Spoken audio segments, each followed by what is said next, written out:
Hey YouTube, happy Saturday. Well, I was just watching some few YouTube videos, right? And I saw this video where he's saying that as many as 49% of Donald Trump's not YouTube, his Twitter account,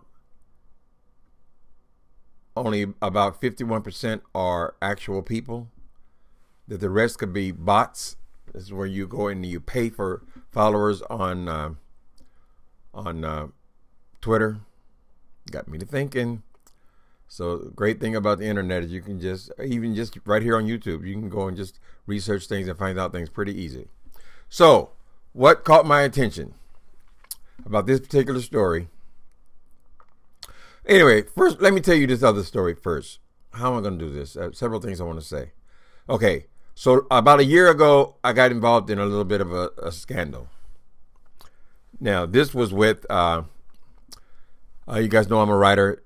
If you see my opening page, you see that I do write books. But I'm a self-published writer, and I didn't know nothing about that game when I got into it, right? I didn't know how hard it was to get, well, to sell books. Sell books, you have to, I sell my books on Amazon. But you need people to review your books. I was doing it all by myself without any kind of guidance at all. And I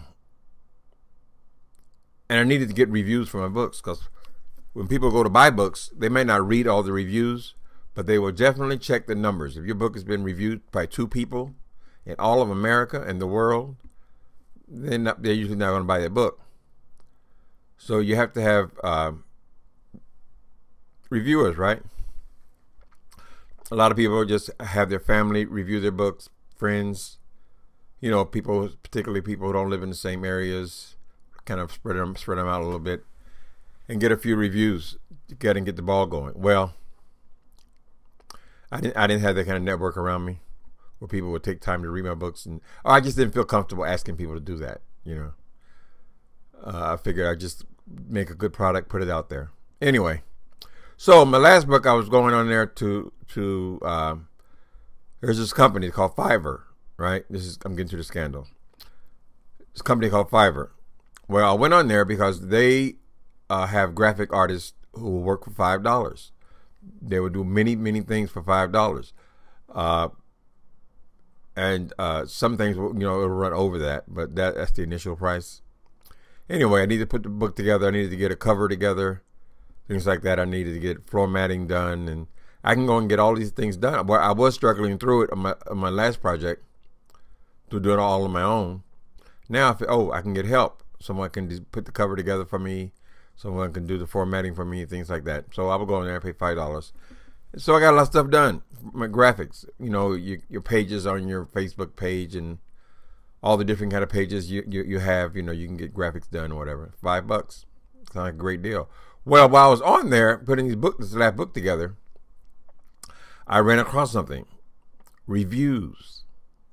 I'll review your book for $5. $5.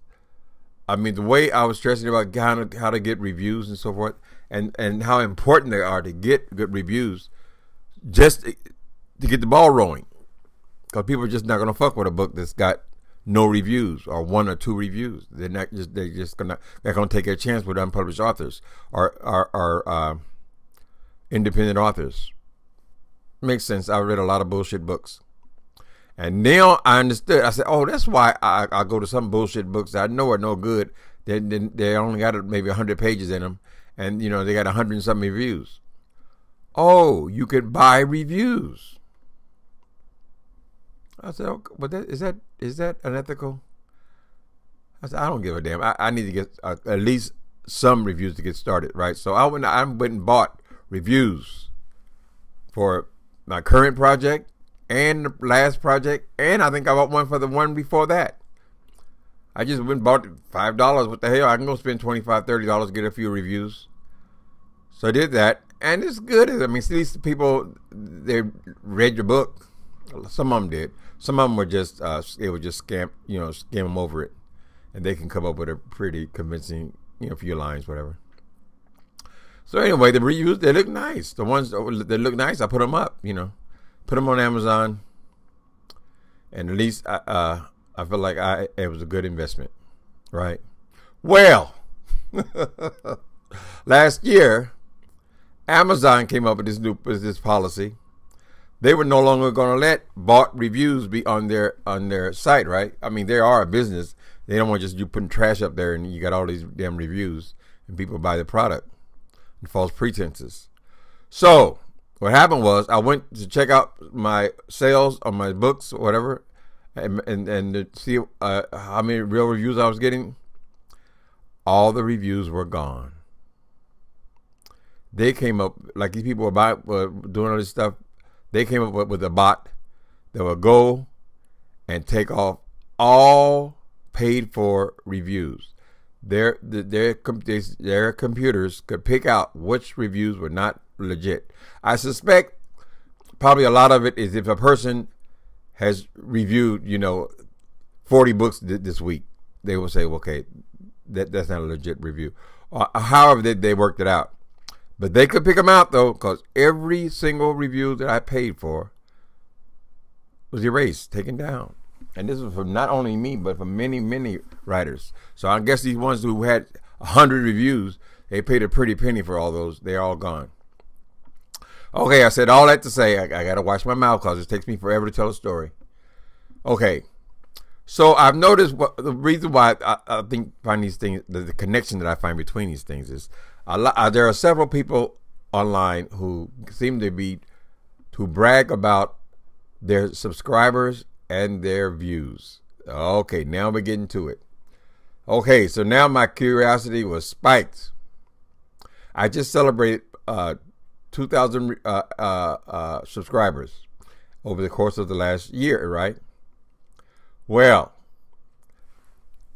I went on YouTube. I put in buying YouTube subscribers. You know what I found? That all of those subscribers were worth about $100. You could go on YouTube and spend $100 and get 2,000 subscribers instantly. What does that have to do with the story, Timothy? It's quite a bit, because some of these people who have all these subscribers, all they talk about is subscribers. All they talk about is how important they are because of how many subscribers they got and how many views they got. Start paying attention, people. Everything is not always as it seems. These people who have 80, 90,000 subscribers don't always buy the hype. Donald Trump, President of the United States, can use bots and buy viewers. What makes us think that these YouTubers are not doing the same thing? After I discovered that, I went on there, and not only are there a couple of videos about buying subscribers using bots and so forth, there's pages of ways to buy subscribers. So do not be tricked by these people who are always bragging about their views and their subscribers. And I saw on there also there are ways to buy views, subscribers and views. So somebody got 80,000 viewers and you look at their content and their content is basically bullshit. Don't be tricked. That's my message for today. Do not be tricked about somebody's subscribers. We don't know the whole story. Okay? That's the lesson for today. I'm not blowing nobody's whistle. I'm not pulling nobody's whole card. All I'm saying is buyer beware.